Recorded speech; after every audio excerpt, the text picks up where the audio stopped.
Give me.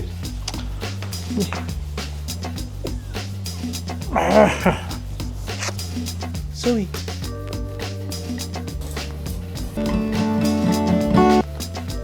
Ano to? iPhone SE? Oh, yan yung 32 gig. Tequila. Apurado ko nga.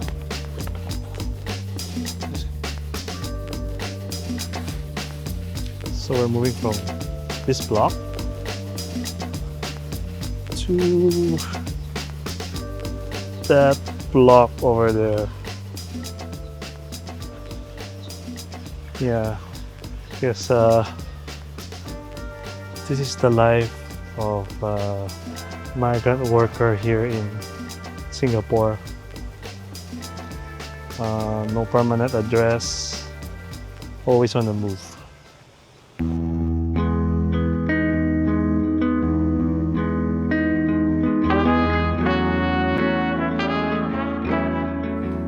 Tapos na yung paglilipat, konting gamit na lang natitira. So you can see empty na itong unit namin. Yung bike. Okay, so as I was saying, this is part of being an OFW, an Overseas Filipino Worker. Yeah, you don't really get a permanent address when you work as an OFW. And we've moved, I think, 9 or 10 times already since we've been here in Singapore. And different reasons for moving. Sometimes, yeah, hindi nakakasundo sa price with the landlord sa renewal. So, no choice. We have to find a cheaper place. Then, sometimes naman, you get the issue of, like this, for this unit, binibenta na ng landlord yung condo na to. So, medyo inconvenient din kasi na magpapalit ka ng landlord, and then, syempre, hindi mo rin alam kung ano yung ugali ng landlord na yun. So, we decided not to renew and just find a new unit. Luckily, we found a new home just opposite, same condominium but just opposite a different block. Yeah, not sure if you can see it, but it should be this 1, 2. Oh, sorry, 1, 2, 3. This one right here. It's bigger, about 100 to 250 square feet bigger, and 2 bedrooms, my dedicated na kitchen. So unlike here, medyo kitchenette lang siya. Oh yeah, and for the same price, so good deal for us. Ang hassle lang talaga is adjustment. Lilipat kami ng bahay. Ayan, hahakot ka, magbabayad ka ng movers para lipat, gastos. I'm here kasi kukunin ko pa yung litter box na Clio at yung 2 dry box ko ng cameras. Then tomorrow, maglilinis ka ng Lisa before i-hand over sa landlord. And let's go to the new place.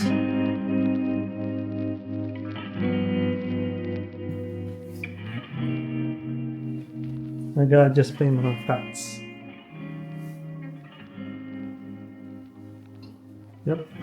So si Zoe. Zoe! Dito sa kitchen. Still adjusting. Come here.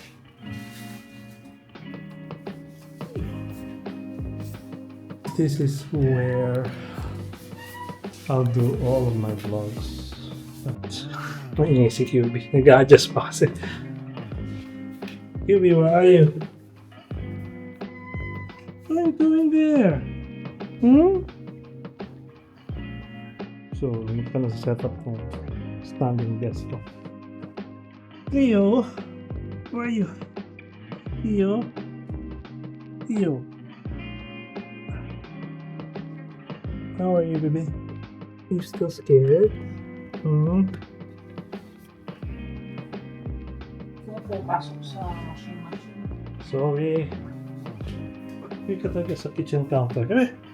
Come here. Gusto mo maging chef? You wanna be a chef? Yes, that's the same cat tree. Same cat tree QB. But we do have a bigger balcony. Yep.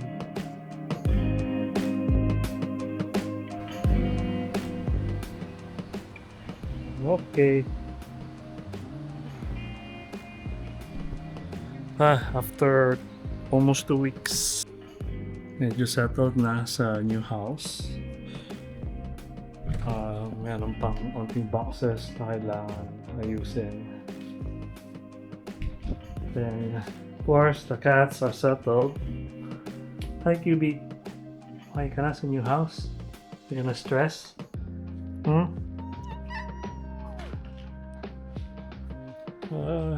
Common toilet. So, master bedroom, and dito na yung study. Dito na ako nag-work from home once a week.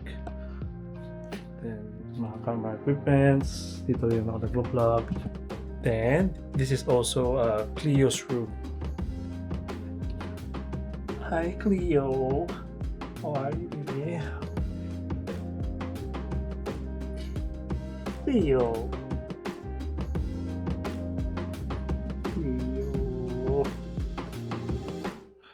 Sa lumang bahay kasi ano siya nasa loft, so hiwalay na hiwalay siya, pero here anytime pwede siyang bisitahin ni QB at guluhin. So yeah, here we are in our new home. Let's go back to what I was talking about, being an overseas Filipino worker here in Singapore. Yep.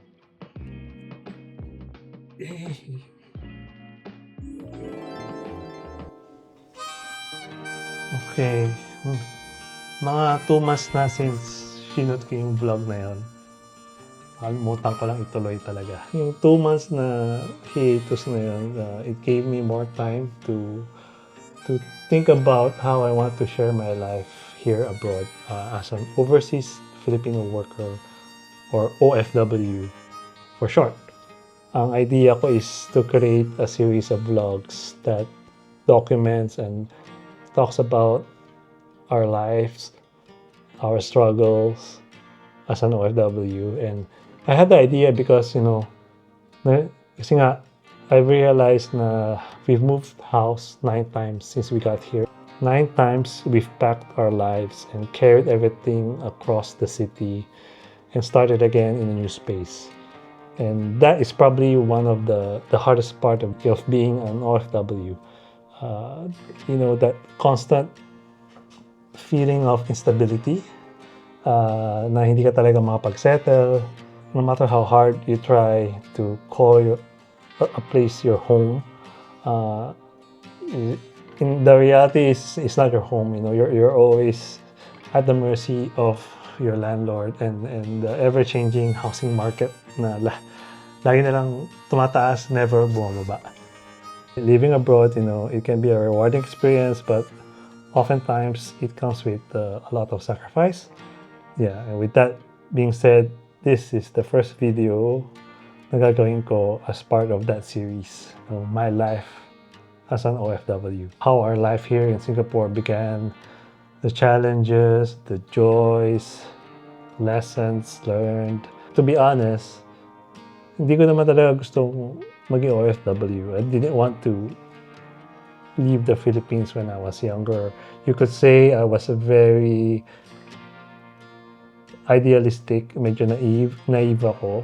And I've always thought, I should do my part as a Filipino. I know that sounds very patriotic, but that was when I was younger. I'm no longer like that today, and I'll share why in future vlogs. And aside from that, of course, the thought of leaving your loved ones, friends, and everything familiar, it was very terrifying. And really, the idea of starting over in a foreign land felt too big of a leap. It was really overwhelming. Pero ayun nga, minsan, life will push you outside of your comfort zone. May dumating na opportunity na hindi ko pwedeng hindi ko lang basta-basta pwedeng palagpasin. It presented better career growth, of course, better pay, and I guess a chance to experience a different country, a different culture, a new culture, you know. Even though I was hesitant, I took the leap of faith and I took a job here in Singapore in 2010.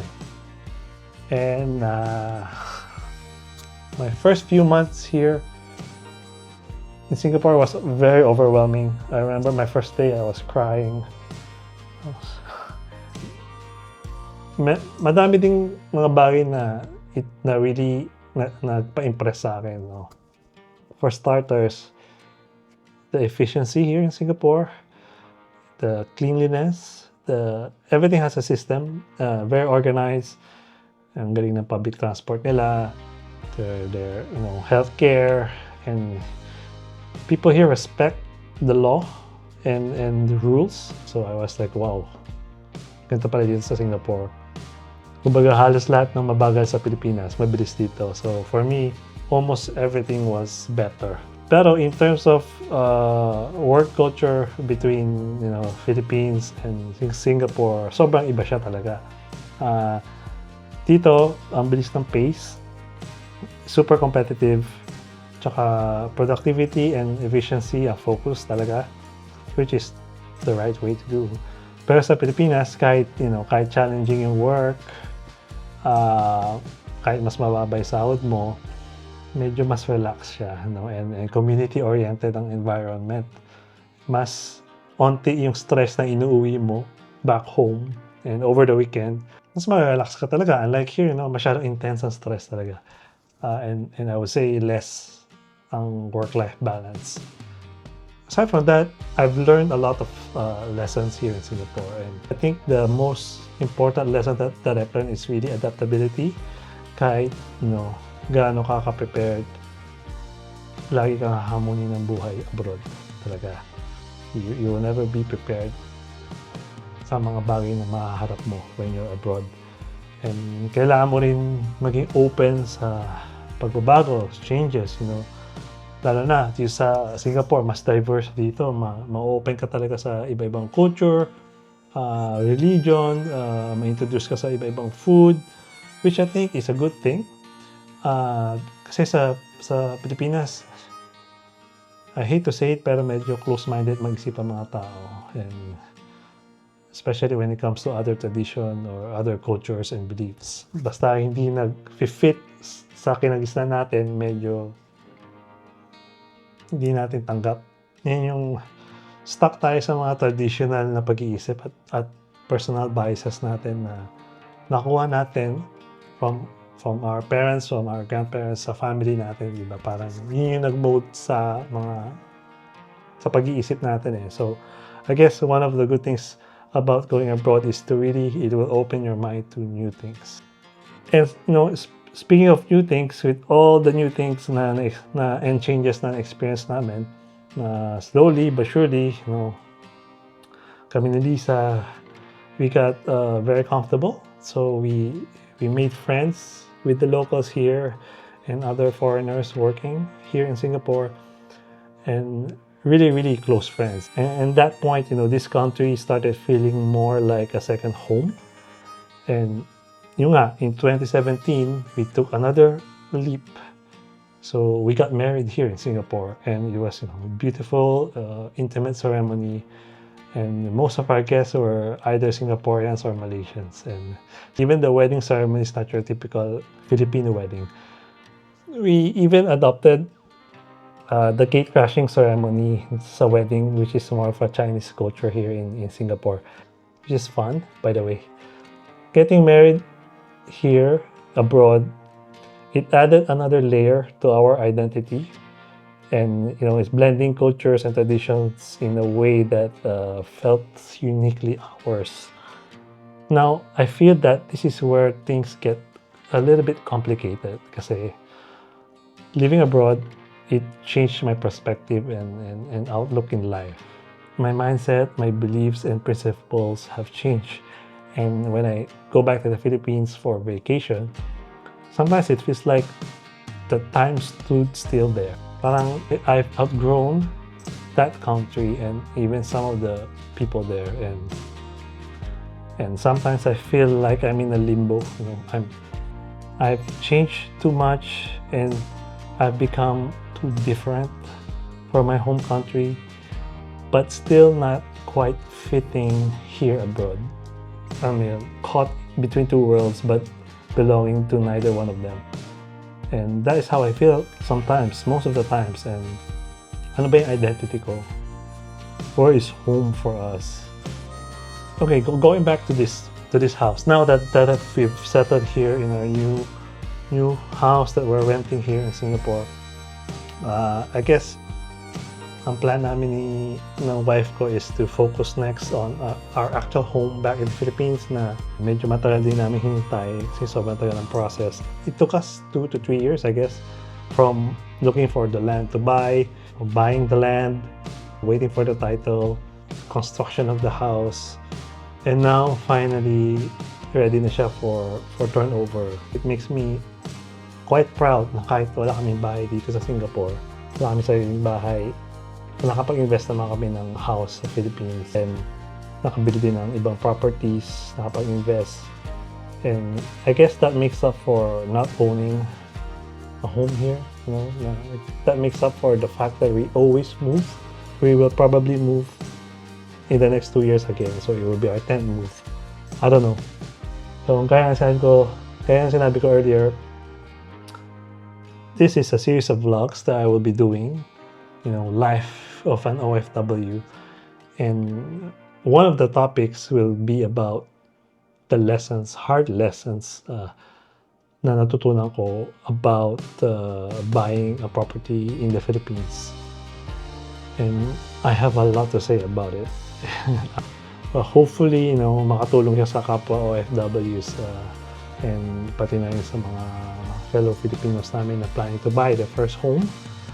So look out for that by subscribing to my channel and share your experiences if you're an OFW in the comments below. And until next time, thanks for watching. Bye.